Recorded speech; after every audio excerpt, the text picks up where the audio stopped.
Assalamualaikum warahmatullahi wabarakatuh, sahabat RAP dimanapun Anda berada. Jumpa lagi dengan channel informatif dan manfaat untuk masyarakat.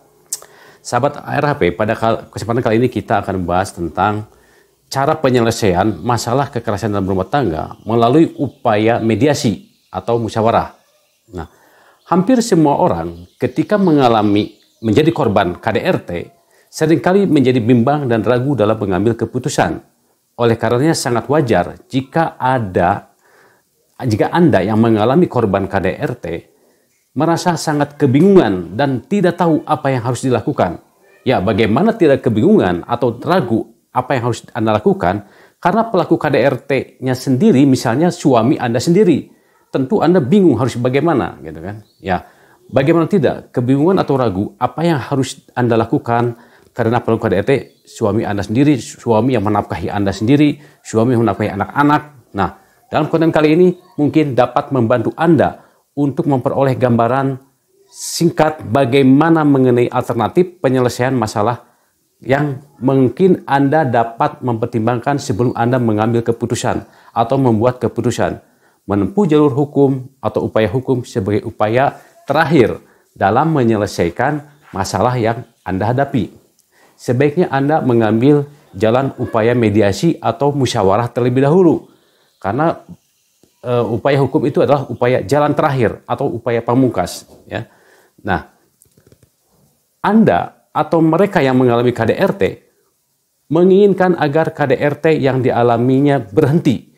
Salah satu cara yang sering digunakan adalah meminta bantuan orang lain atau keluarga atau saudara yang disegani untuk membantu penyelesaian masalah dengan harapan agar pelaku tidak mengulangi perbuatannya. Upaya seperti ini sering disebut dengan proses mediasi atau musyawarah.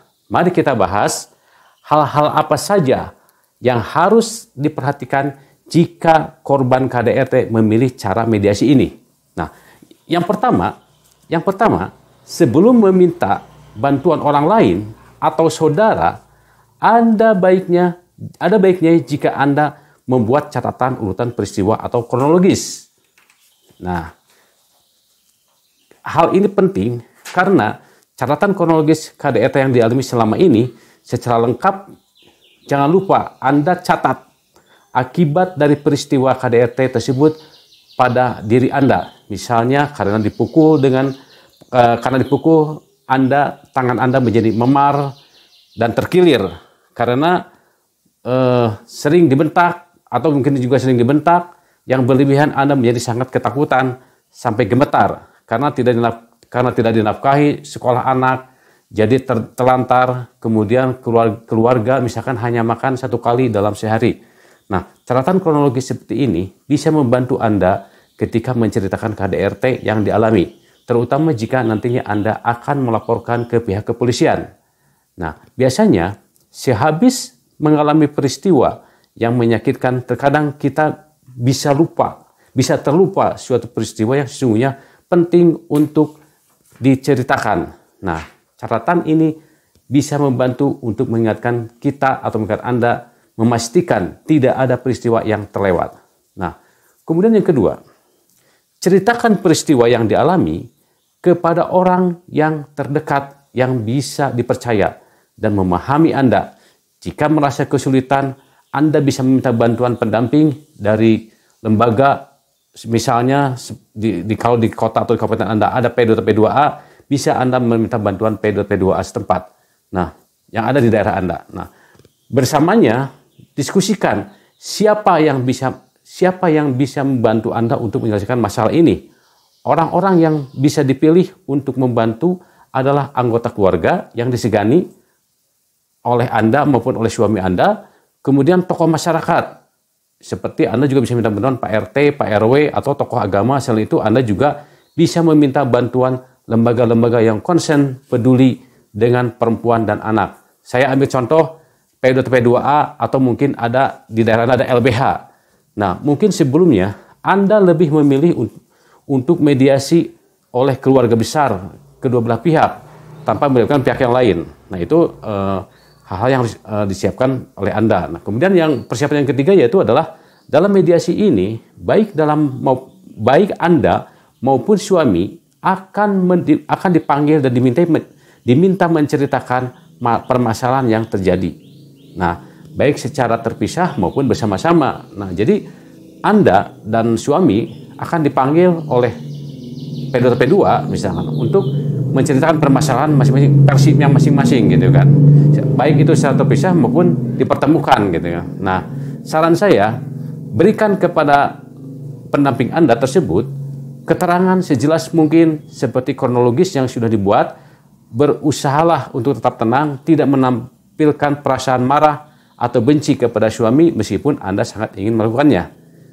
Yang keempat adalah sampaikan dengan jelas dan tegas hal-hal yang diharapkan dari suami. Berikut akibatnya jika suami melanggar. Misalnya Anda ingin agar suami tidak memukul lagi, dan apabila dilanggarnya Anda akan bisa melaporkannya. Jadi beri semacam warning dari Anda bahwa jika suami Anda melakukan KDRT lagi, maka Anda bisa setuju atau tidak setuju, suami Anda laporkan ke kepolisian. Nah, saran yang kelima adalah dalam mediasi ini biasanya Anda dan suami akan dinasihati dan diminta untuk berdamai. Anda sebagai korban KDRT akan diminta untuk bersabar dan memberi kesempatan sekali lagi kepada suami. Nah, sedangkan di sisi lain suami Anda diminta berjanji untuk tidak mengulanginya lagi perbuatan KDRT tersebut. Jika mengulangi, suami berisiko untuk dijerat Undang-Undang Penghapusan Kekerasan dalam Rumah Tangga. Ancaman pidana menanti suami Anda. Nah, dengan ancaman hukuman pidana cukup berat, atau si istri akan menggugat cerai ke pengadilan agama.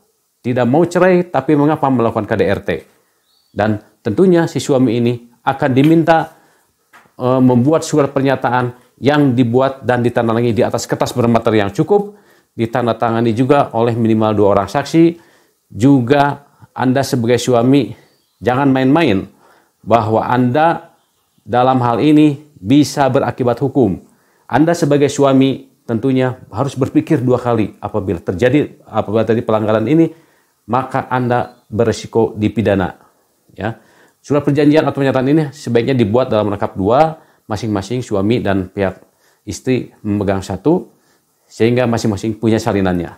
Kemudian saran yang keenam adalah apabila proses mediasi tersebut dalam 1 hari ternyata belum menemukan titik temu, Anda dan suami boleh melakukan mediasi lanjutan. Bahkan jika di level keluarga mediasi gagal, maka Anda bisa juga meminta bantuan ke pihak yang lain seperti P2P2 atau tokoh masyarakat gitu kan.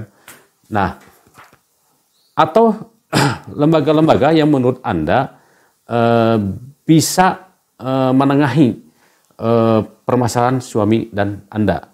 Nah, apabila mediasi tersebut yang dilakukan oleh baik itu oleh keluarga, baik itu oleh tokoh masyarakat, atau bahkan oleh P2P2 ataupun LBH ternyata mengalami kegagalan lagi, maka mediasi ini bisa dikatakan deadlock atau tidak tercapai kata sepakat atau gagal untuk berdamai, sehingga kasusnya kemungkinan besar berlanjut ke proses hukum. Nah, itulah tadi dalam proses upaya-upaya penyelesaian masalah KDRT melalui jalur mediasi atau melalui musyawarah. Nah, semoga konten ini bermanfaat. Apabila ada hal-hal yang kurang Anda pahami, Anda silahkan bertanya di kolom komentar. Insya Allah nanti akan saya jawab. Sampai jumpa lagi di konten berikutnya, yaitu konten upaya penyelesaian KDRT melalui proses hukum. Nah, sampai jumpa pada konten berikutnya. Wassalamualaikum warahmatullahi wabarakatuh.